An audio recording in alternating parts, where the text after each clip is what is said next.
What's up, y'all? Just showing my new hoodie. I'm also living in a basement and it's freaking cold because I'm always cold.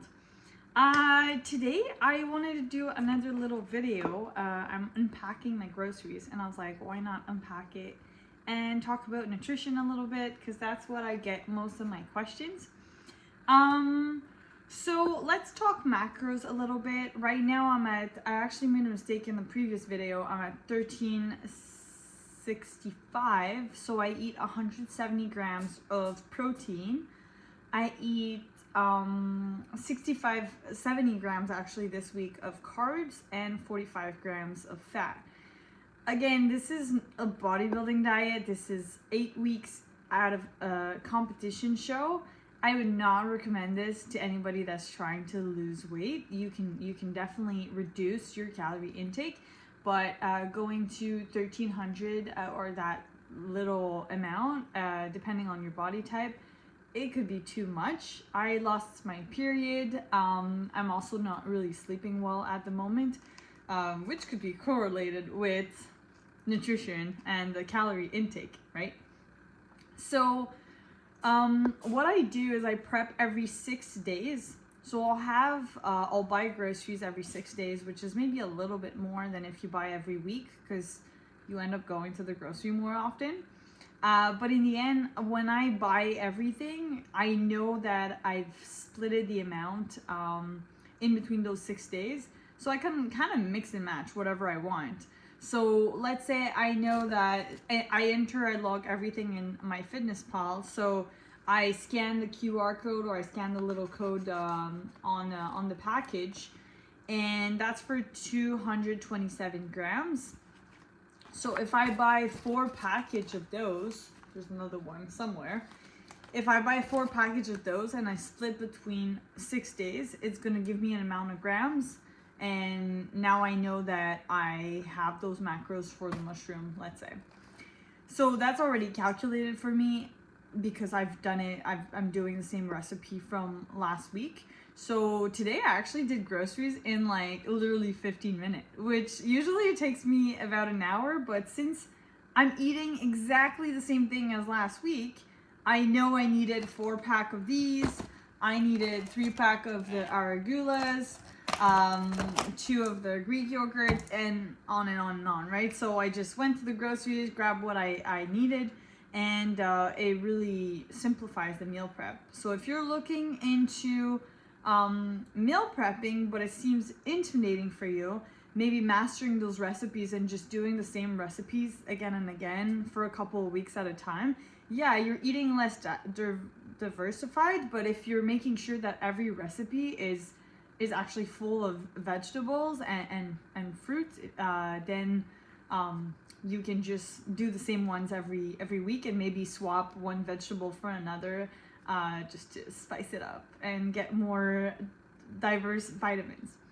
So what I like about also counting like these is, since everything is calculated, well, 1 week I could mix up the Greek yogurt with the mushrooms, and then put some mushrooms in another recipe with the chicken, and then put the mushrooms. So since I know my quantities are in all these packs or for my week, I can mix and match everything if I will want to create new recipes or spice it up even more. This week I'm going to do exactly the same recipes the same way I was doing last week. I'll try to see if I can film 1 or 2.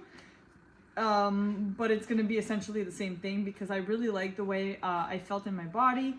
I really balanced the protein, the carbs, and the fat in each recipe, so that I had fat all throughout the day, but I'm eating them mostly at the end of my day because I'm training in the morning. And in the morning, that's where I get most of my carbs. So at night, or not at night, but my last few meals will be more like salad and less carbs in it. So if we split in between protein, carbs, and fat, my proteins this week is the elk. So again, those 50% at Fortino's, really, really cool.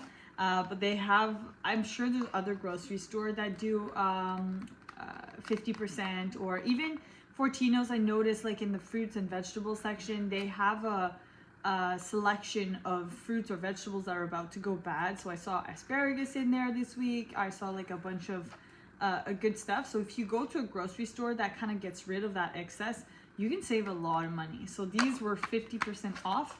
I bought 3 because there's two kind of beefsteak in it. So I cook the 3 of them and then I just split them into 6 pot. I buy shrimps for protein. Shrimps are amazing because they have literally no fat and no carbs, so it's straight up protein going straight to the gains. And chicken pack today. This week the chicken was not in special, but I really need chicken breasts and I like my organic chicken. I got egg white, got organic as well, but it's really just because apparently everybody's getting egg white. The whole egg white section was completely empty and all they had left was this, and I don't have time to go to a different store, buy different stuff. So I was like, you know what, it's gonna be organic this week and it's just better for my body anyway. So I buy 3 of those into the week.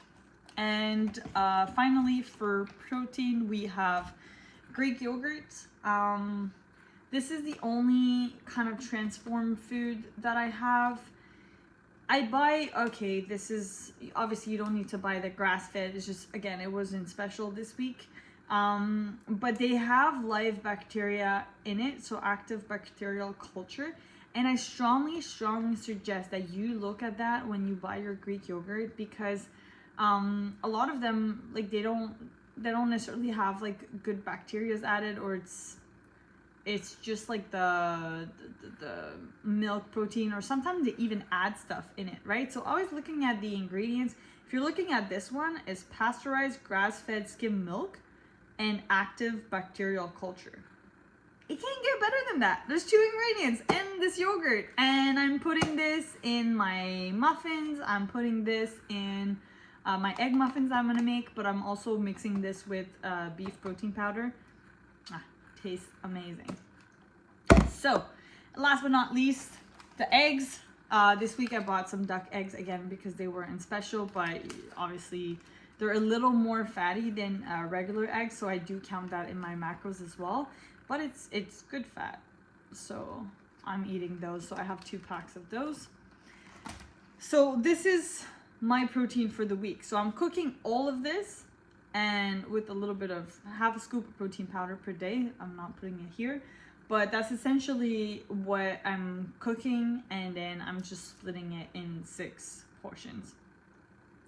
For the carbs now, lots of vegetables. The keyword here is freaking fiber. Fiber. Just put fiber everywhere. You should be eating 25 to 40 grams of fiber per day. And it's hard to get that amount because we love bread and pasta and all these different things, and even fruits. There's not that much. There is fiber in fruits, which is good. Again, not like juice, not fruit juice, but like actual fruits. But vegetables, if you're trying to lose weight, again, if not, it gets crazy with the fruits.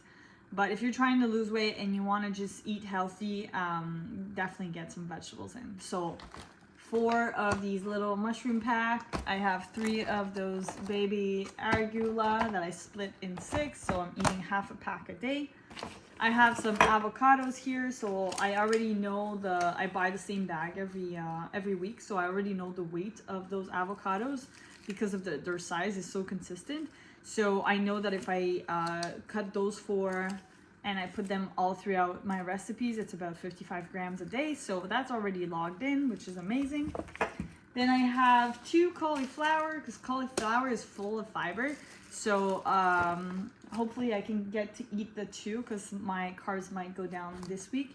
So I always have to think ahead of what am I going to cut if the carbs are going down. I'm going to know tomorrow. I have some peppers. Usually I buy 2, but this week I'm trying to see if I can add this little one here. So we'll see, maybe if I cut a little bit of cauliflower, I can add a little bit more of the pepper. Some some herbs. So I always buy fresh herbs because it makes a huge difference in the taste. So this week I bought Percy. I don't know how you say it in English. I bought some baby dill and some thyme.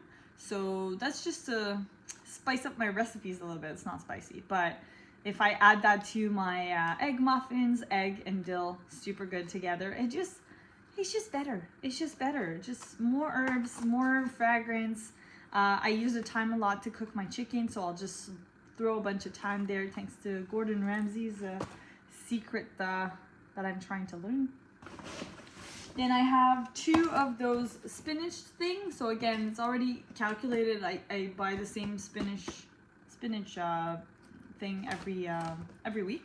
So I already know how much spinach I need to eat every day. So because I'm cooking, I'm just gonna use some of the spinach for one recipe, a little bit more for the other recipe, but everything is calculated. So obviously the first time you're calculating might take a little bit more time, but once you know what you need to eat and you're keeping pretty much everything consistent, we're only modifying right now the carbs maybe like 5-10 grams a week, and that's the only thing that might go down or go up. So it's very minimal, so it's easy for me to prep. So that's for the vegetables. For the fat, for the carbs, actually that was for the carbs. I also have some salsa, but that's from the week prior. Really, a lot of it's a fire roasted chipotle salsa. There's literally just tomatoes in there and some cilantro, chipotle pepper, salt, vinegar, and lime juice.